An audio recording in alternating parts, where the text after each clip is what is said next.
In this step, we will focus on phoneme isolation.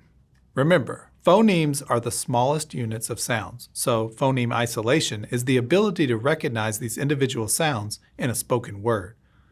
For example, in the word cat, the first sound you hear is k. But phoneme isolation is not limited to first sounds. You can isolate any phoneme in a word. When teaching phoneme isolation, we start with the first sound, then the last sound, and finally move to the middle sound. With phoneme isolation, we work on both receptive and expressive skills. We typically start with receptive because children's receptive skills, what they understand, are often more advanced than their expressive ones, what they can tell us. This is especially true with our preschoolers. With this age group, when we first introduce these skills, we want to start with learning activities that can be done receptively. This way, children are being exposed to and learning a skill before they may be able to articulate it on their own. Some children will not need to begin at the receptive level, and some may need to stay here for a while before moving to expressive skills. We have created instructional routines to support your teaching of each phonemic awareness skill. For phoneme isolation instruction, there are two, one for receptive skills and another for expressive. These simple plans use the gradual release method to transfer each skill from you to the children. Use them to plan small group learning activities and to monitor children's progress continually. Let's watch as preschool teacher Casey works on receptive phoneme isolation skills with first sounds during her small group learning activity. Notice how she begins by reminding them of what is meant by the word first.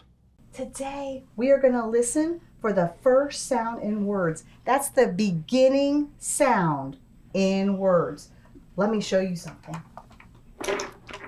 I brought this train today.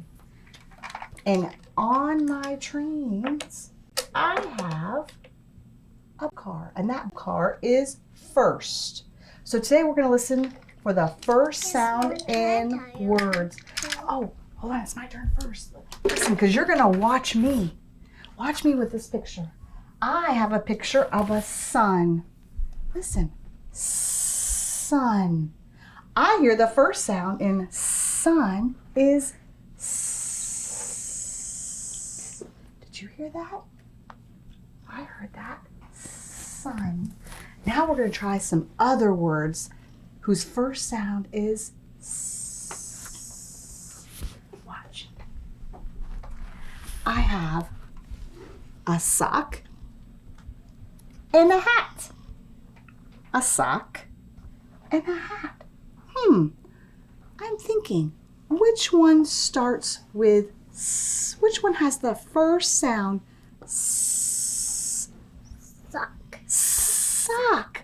Sock's first sound is s. You're right. Good pointing. Thanks, Grayson. And guess what? Guess what? Letter S spells Sock. for sock. You're right. Now we're going to do it together. We're going to listen for the first sound of the word together. Listen, I have some other words, and one of them starts with a k sound. Are you ready? I have a net and a cat. A net and a cat. Listen, we're going to listen for the first sound of the word. We're listening for the k sound first. Brooks, can you sit out while we listen? K. Net. K. Cat. Oh, Grayson found it right away. Which one starts with k? You're right. It is cat. Cat starts with k. That's the first sound we hear in cat. K. You're right. Thank you, Grayson. And guess what? Letter C spells Cat. oh, it spells k. You're right. Letter C spells k. That's right. Letter C spells Sock. good job. All right. Now it is your turn. It's your turn to listen for words that start with the b sound. Can you say b? Can you say b? Grayson, can you say buh? I hear you. Good job. And listen, guess what? Letter B spells buh. Good job. Letter B spells buh. Now, I'm going to give you a picture. Are you ready? I'm going to give you a picture first. You have a bat, and we're going to be listening if it starts with buh. Bat. Buh. Buh. Bat. Does it start with buh? Is the first sound buh? Give me a thumbs up. Good job. It does start with buh. All right, Brooks is going to get a turn. All right, Brooks, I'm giving you a mop. Mop. We're listening to see if mop starts with the buh sound. You say it. Mop. Let's say it slow. Stretch it out. Mop. Do you hear the buh sound? Mop. You hear buh? Mop. No, I don't hear buh either. I hear mop. Did you notice how she connected the letter sound and letter name throughout the lesson? She is helping to create the letter sound correspondence that we discussed earlier in this lesson. As soon as children have mastered these learning activities on a receptive level, it is time to move on to expressive tasks that require them to produce the phonemes or sounds on their own. You likely will have some children who will not need to begin at this level and are ready for expressive activities at the beginning of the year.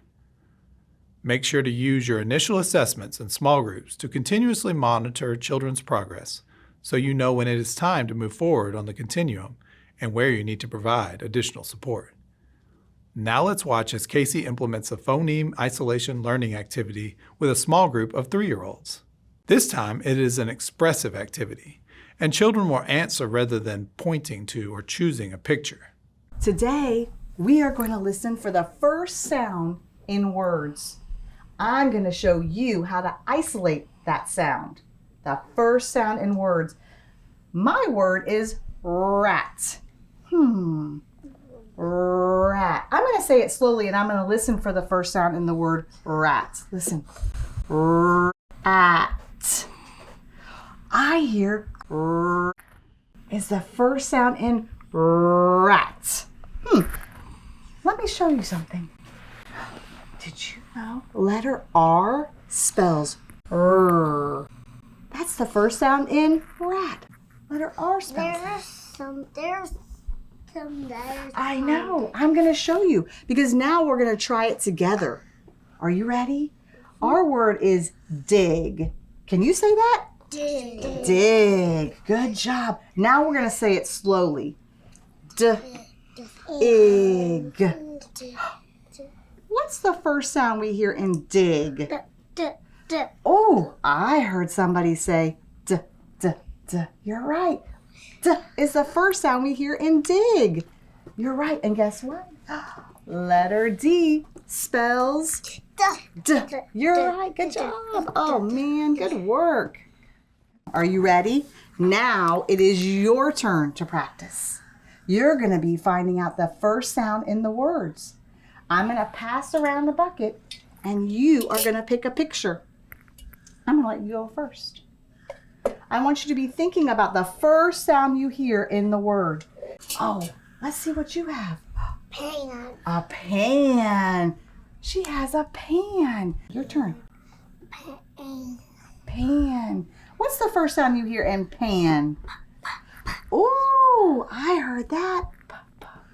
Do you know what letter is the first sound in pan? Letter P spells p. That's the first sound we hear in pan. Oh, Irene, what'd you get? A pig. Oh, you knew that right away. Egg. Oh, pig. What's the first sound you heard in pig? Good job. And do you know what? Letter P makes the sound. Good job. Let me find it in my pile. Because I had lots of letters. pigs. Did you notice how Casey once again tied the letter sounds to the corresponding letter names throughout the learning routine? She repeated the sound and showed and named the associated letter, further supporting letter-sound correspondence. Now let's take a minute and practice a few together. What's the last sound in the word sip? The last phoneme in the word sip is P. The letter P spells the P sound. Let's do one more. What's the middle sound in the word hat? The middle phoneme in the word hat is A. The letter A spells the A sound. If you are a preschool teacher, you may need to work on beginning sounds at the receptive level for a long time before moving to expressive skills. However, some preschool children may quickly gain the skill and are ready to move on in the continuum. The important thing is that you ensure the learning activities are developmentally appropriate, always monitoring children's progress, so you know where they are on the continuum and what they need for support to move forward. It is also important to remember that with preschool children, our goal is exposure, so don't get stuck on isolation of middle phonemes if this is challenging. Expose them to blending activities and then loop back later to this earlier skill.